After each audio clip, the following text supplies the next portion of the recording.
Hi, this is Phil Shapiro. I came across a lovely new children's book, Meditate With Me, that is sumptuously illustrated and beautifully written. And when I saw the cover of this book, it just made me so happy that somebody wrote a book of this quality on this topic.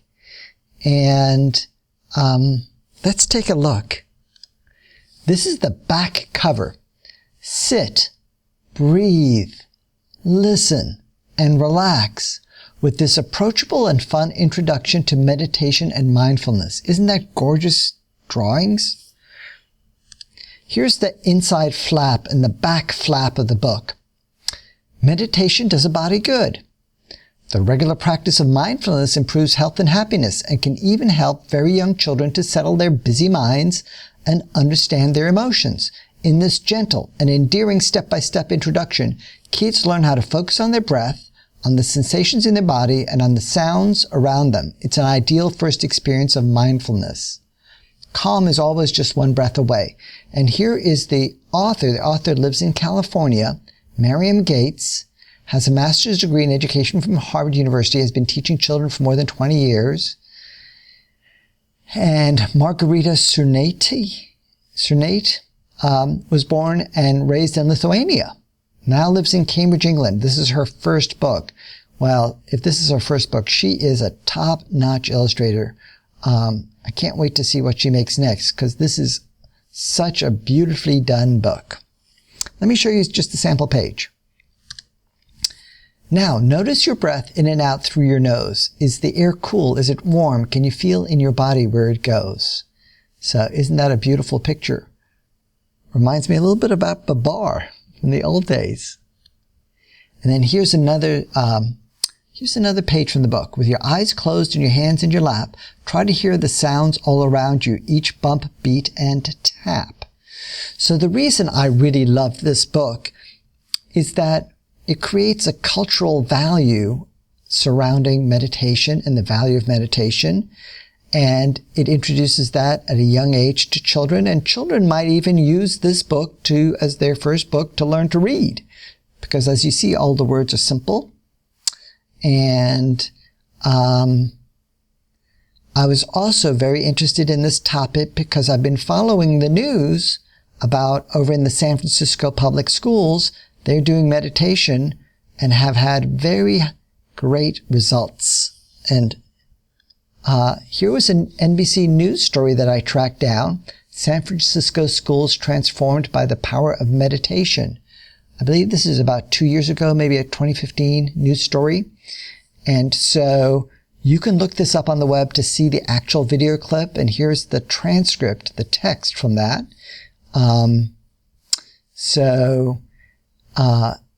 This has been very successful in San Francisco, so maybe they should try this in all other cities and even small towns. But this isn't all new, because I did a little more research and I found this in the Boston Globe. Conference promotes meditation in schools. Organized by the New England Committee for Stress-Free Schools, the nonprofit group of educators and meditation practitioners has launched a 2-week tour across the region to promote the benefits of meditation.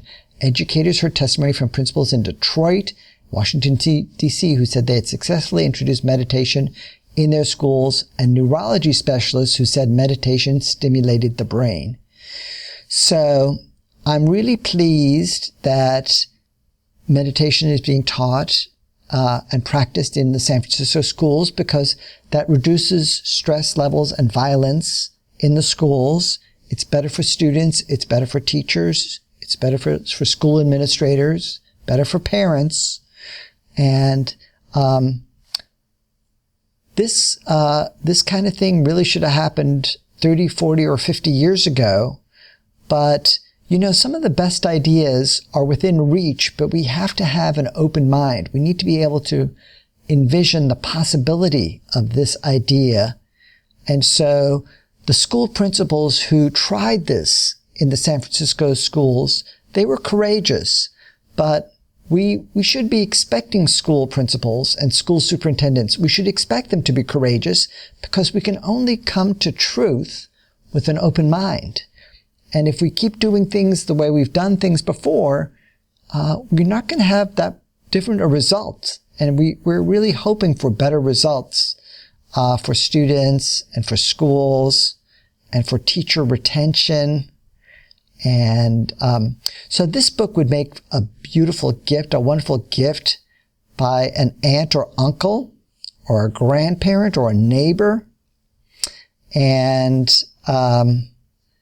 if somebody came across this book in a little free library, that would be coming across a treasure chest to find this book in a little free library. So if this topic resonates with you, think about buying a copy of this book and inscribing on the inside cover of the book who that you are dedicating the book to. It might be a friend or a loved one or a coach. And write something in there, scribble something in there that you bought this book as a tribute to somebody who had created some beauty in the world and beauty in your life, and then put it in a little free library. It's almost like putting a message in a bottle, and you never know where it's going to end up, but wherever it ends up, that's where it's supposed to end up. If you found this book review interesting or useful, you can find more of my book reviews at sites.google.com/site, Phil Shapiro Book Reviews. I also did review the Little Free Library book, which is a really top-notch book. I can't believe how beautifully done it is. So go and look at the Little Free Library book, and you can look at my book review if you're interested. Here's my contact info, pshapiro@his.com. My Twitter is Phil Shapiro. My YouTube is YouTube/user P Shapiro. And I have a Patreon, patreon.com Phil Shapiro. Patreon is a tool where anybody can give financial support to somebody else, and you don't even have to give much money. It's like a recurring thing. So you could give even $1 a month or $2 a month to some individual, a musician or an artist or me, like I'm a video producer. Or community activists. You yourself can set up a Patreon page. And then the idea is that if lots of people would support a particular individual, it doesn't matter that they're not giving much money, because if you have 300 supporters or 800 supporters, if they each give $1 or $2, that can add up to not a small sum of money each month that can be valuable for people who are creators. So think about supporting your favorite creators using patreon.com, and think about thanking Jack Conti, who set up patreon.com. Thank you, Jack. It was a really good idea to set that up. This is Phil Shapiro. See you next time. Bye.